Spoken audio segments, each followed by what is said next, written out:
జైలుకి అంటే ఇప్పుడు పోలీసులు ఎందుకు పట్టుకొని వెళ్ళారు మిమ్మల్ని? ఒక మూర్ఖుడు అన్యాయంగా నా మీద అబద్ధం చెప్పి పోలీస్ స్టేషన్లో అప్లికేషన్ ఇచ్చిండు. కానీ పోలీసు వాళ్ళు కూడా నాకు చాలా మర్యాద ఇచ్చిండు. పోయినాక ఒక 5 లేకపోతే 10 నిమిషాలు కూర్చుండబెట్టి మాట్లాడిండు. నేను ఒకటే చెప్పిన, నేను తప్పు చేస్తే ఇంత డేర్గా రాను, పోతా. నేను నీతోని రూపాయి సంపాదించాలా, నాతో నువ్వు సంపాదించినావు, అటువంటిప్పుడు నేను లంగనేంటి అంటే నిజం మాట్లాడడం తప్ప అని నేను సమాధానం ఇస్తే వాళ్ళు మ్యాటర్ రాసిండు. నీకు అతనికి సంబంధం లేదని నమస్తే పెట్టి సిగ్నేచర్ పెట్టి వచ్చేసిన. కేవలం 10 నిమిషాలు కూర్చున్నా. That's it. నెక్స్ట్. అది డైరెక్టర్ మీకు ₹1,00,000 ఇచ్చిందని చెప్పేసి అది నిజమా?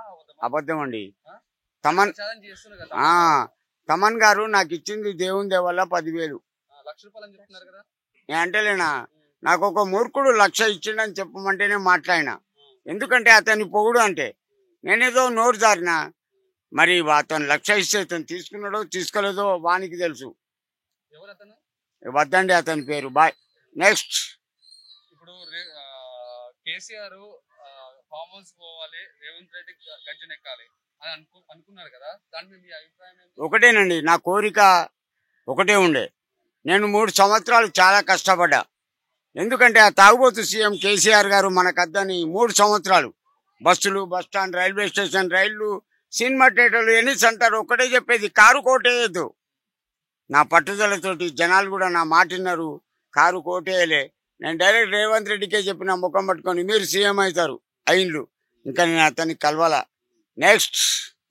ఇప్పుడు ఆంధ్రాలో రాజకీయం వచ్చింది అంటే రాబోతుంది ఎలక్షన్స్ లో, ఏ పార్టీ గెలవబోతుంది? ఒకటి చెప్పేదినండి, 3 సార్లు సీఎం అయ్యిండు చంద్రబాబు నాయుడు. ఇప్పుడు 4వసారి ఒకవేళ లోకేష్కు అవకాశం ఇవ్వచ్చు అతని కొడుకు. కానీ అక్కడ జగన్ను తట్టుకోవడం కష్టం డబ్బుతోటి. కానీ వాళ్ళే నిన్ను కొట్టారని మీరు చెప్పడం జరిగింది, అది ఎంతవరకు నిజం? నా భార్యకు ₹1,00,000 ఇచ్చిందని తెలిస్తే నమ్మింది. ఆ 1,00,000 కోసం నా కూతురు నా భార్య కొట్టిందండి, ఇది నిజం. కానీ నా దగ్గర ₹1,00,000 10,000 వచ్చినా ఇచ్చిన. కాకపోతే నేను ఇంటికి ఎందుకు పోతా అంటే 2 మన్మరాలు, ఒక మన్మడు ఉన్నాడు, 3 సంవత్సరాల మన్మడు. ఆ పిల్లల కోసం ఇంటికి పోతా. దాన్ని అలుసుగా తీసుకున్నారు నా భార్య, నా కూతురు. నెక్స్ట్. ఇంకోటి బాబాయ్, ఇప్పుడు ₹1,00,000 ఇచ్చిందని చెప్పేసి ఇగో 10 సార్లు అడగద్దు. నేను చెప్పేది ఒకటే, నాకు వచ్చినాయి 10,000. నువ్వు 10 సార్లు అడిగినావు అనుకో బాయ్ అంట. ₹1,00,000 పెట్టుకున్నా, భార్య పిల్లలకి ఇక, లేకపోతే మంది దానికి ఇచ్చిన. నాకు అలవాట్లేదు, ఇంత తాగుతా అంతే. That's it. నెక్స్ట్. అదే మీరైతే ఉన్నారు కదా, ఇప్పుడు మీరు ఏం వర్క్ చేస్తా ఉన్నారు? Never then to the my work.